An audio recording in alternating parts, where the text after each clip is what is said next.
अस्सलाम वालेकुम मेरे प्यारे पाकिस्तानियों, welcome back to my YouTube channel. I hope you all are good. This is your girl Fatima. मेरी आवाज़ को थोड़ा सा इग्नोर करिएगा क्योंकि मेरा गला आज भी ठीक नहीं है। तो लेकिन मैं आप लोगों के लिए व्लॉग बनाना थोड़ी छोड़ सकती हूँ। मैं आप लोगों को बताती हूँ कि आज मैं अपनी पुरानी हिस्ट्री में थोड़ी सी अपनी पिक्चर्स और वीडियोस देख रही थी क्योंकि मुझे हर मोमेंट कैप्चर करने का बहुत शौक है। तो मैं चेक कर रही थी तो मेरी अनफॉरगेटेबल मेमोरीज कुछ सामने आ गई। वो ये थी उम्रा की। जब हम लोग उम्रा पर गए थे तो मैं एक एक मोमेंट को कैप्चर करती थी क्योंकि कोई एक मोमेंट भी आप लोग जो है वो जाने नहीं दे सकते उम्रा का। तो मैं वो कैप्चर कर रही थी। कैप्चर करते करते मेरे सामने कुछ ऐसी वीडियोस आ गई जुम्मा की। हम लोगों ने मक्का में 2 वीक्स जो है वो स्पेंड किए थे। जुम्मा हम लोगों ने उधर पढ़ा था, लेकिन किस्मत बुरी कि हमें एक दिन भी हरम के अंदर जुम्मा पढ़ना नसीब नहीं हुआ। वो इसलिए क्योंकि होटल से थोड़ा लेट आते थे और हरम में जाने की इजाज़त नहीं मिल पाती थी। वो इसलिए क्योंकि जुम्मा वाले दिन इतना रश होता है, इतना रश होता है कि दरवाज़े 10 बजे बंद हो जाते हैं, 9-10 बजे।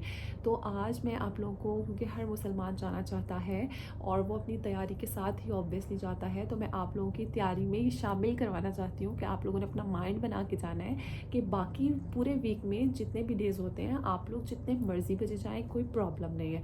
लेकिन जुम्मे वाले दिन आप लोगों को सुबह 7-8 बजे से पहले ही जाना है, वरना आप लोग हरम में नमाज नहीं पढ़ पाएंगे। तो ये वो ऐसी बात है जो मुझे बतानी थी, मुझे किसी ने नहीं बताई थी, तो मुझे आप लोगों को बतानी थी क्योंकि बहुत दुख होता है जब आप लोग हरम में नमाज़ नहीं पढ़ पाते हो, वो भी जुम्मे वाले दिन। वो इसलिए नहीं पढ़ पाते हैं, इतना रश होता है। वहाँ के जो मकीन होते हैं, वो जो लोग वहाँ पर रहते हैं सऊदीया में, वो लोग अपनी गाड़ियों में आते हैं और सुबह के टाइम के अंदर चले जाते हैं और हम लोग थोड़ा सा इस चीज़ से रह जाते हैं। तो फिर क्या होता है कि आप लोगों को बहुत ज़्यादा पैदल चल के पीछे वाले दरवाज़ों से अंदर जाना पड़ता है। मस्जिद बहुत बड़ी है, वहाँ पे आप लोगों को नमाज़ पढ़नी होती है। आप लोग हरम में नमाज़ नहीं पढ़ पाते, तो अगर आप लोग हरम में नमाज़ पढ़ना चाहते हैं तो आप लोगों को सुबह अर्ली उठ के हरम में जाएं। तो इस तरह फिर ये था कि रश बहुत ज़्यादा होता है और 2 वीक ही मैं एक दिन 10 बजे चली गई, एक दिन 11 बजे चली गई और फिर बहुत ज़्यादा चल के पीछे वाले गेट से गए, नमाज़ पढ़ी। फिर वहाँ से हरम भी नज़र नहीं आता, वहाँ बैठ के मज़ा भी नहीं आता इबादत करने का। तो फिर वापस आ जाती थी, फिर असर के टाइम जाती थी दोबारा। तो आप लोगों के लिए ये है कि आप लोग सुबह फजर के टाइम जब जाते हैं तो फिर जुम्मा पढ़ के ही वापस आएँ। एक ये था और एक और चीज़ थी कि क्योंकि हमारी जो जनरेशन है, हम लोग जो पुराने लोग थे ना, वो बहुत ज़्यादा बैठ जाते थे, बहुत ज़्यादा काम कर लेते थे, थकते नहीं थे इतना ज़्यादा, लेकिन हम लोग बहुत ज़्यादा थक जाते हैं। तो मेरे से एक और गलती हुई थी, वो ये हुई थी कि मैं कोई इस तरह की चीज़ नहीं लेकर गई थी जिसे टेक लगा कर मतलब स्पोर्ट हो कोई जिससे मैं बैठ सकूं, क्योंकि हरम में कोई भी ऐसी जगह नहीं है जहाँ पर आप स्पोर्ट के साथ बैठ सकें। तो एक मिलती है हरम मतलब मक्का में भी मिलती है, मदीना में भी मिलती है और इवन हमारे पाकिस्तान में भी मिलती है, जहाँ से आप लोग अपनी उम्र की चीज़ें लेते हैं वहाँ से वो चीज़ मिल जाती है। स्पोर्ट होती है एक, मतलब जाए नमाज टाइप बनी होती है और जिस पे आप बैठ सकते हैं और पीछे एक स्पोर्ट होती है। वो काफ़ी मतलब काफ़ी मतलब स्पोर्टिव होती है कि आप उसके साथ अच्छे तरीके से टेक लगा के बैठ जाते हैं। तो अगर मेरे जैसी कोई यंग जनरेशन जाती है उम्रा करने तो वो यार लास्ट पे लेकर जाना। ये होता है कि हरम में आपका दिल वैसे बहुत करता है कि आप 10-10 घंटे बैठ रहो, लेकिन आपकी कमर थक जाए अगर, तो फिर आप लोग उससे सपोर्ट लगा कर बैठ के कुरान भी पढ़ते रहो, इबादत भी करते रहो और नमाज़ें भी पढ़ते रहो, क्योंकि वहाँ पर जो है वो कोई भी ऐसी जगह नहीं है जहाँ पर आप लोग टेक लगा के बैठ सको।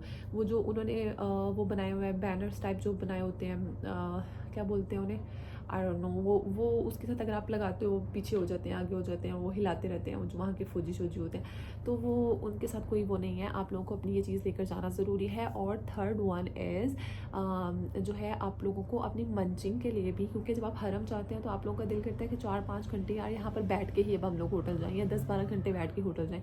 तो मंचिंग के लिए कुछ पर्स में लाजमी रखें अपने बैग में, क्योंकि वहाँ पर अक्सर लोग, स्पेशली मैंने देखे वहाँ के मकीन, वो लोग जो बैठे होते हैं कोई सैंडविच, कोई बिस्किट, कोई जूस खा पी रहे होते हैं, तो आप लोगों का भी दिल करता है। तो वहाँ पर ये बैठ कर भी ये चीज़ें भी अपने बैग में थोड़ी बहुत चीज़, इवन जूस हो गया, लेस हो गई, बिस्किट हो गया, सैंडविच हो गया, अपने बैग में रख कर जाएँ, ताकि वहाँ पर बैठ के आप लोगों को भूख भी ना लगे और आप इजीली टाइम स्पेंड कर सकें। یہ چیزیں تھیں جو بہت ضروری تھی، اور اسپیشلی سب سے جو ضروری تھا وہ جمعہ تھا کہ جمعے کے دن صبح آپ لوگوں نے ارلی جانا ہے، 11-12 بجے جائیں گے تو جگہ بالکل بھی نہیں ملے گی آپ لوگوں کو۔ تو یہ تھی آج کی کچھ ضروری باتیں جو عمرہ پر جانے کے لیے بہت زیادہ ضروری ہے، تو آپ لوگ اس کو ضرور دیکھیے گا، ضرور فالو کیجیے گا، اور اس کے ساتھ میرے چینل کو سبسکرائب کرنا، لائک کرنا، شیئر کرنا مت بھولیے۔ ملتے ہیں اگر اگلے ولاگ میں، تب تک کے لیے فاطمہ کو دے اجازت، اللہ حافظ۔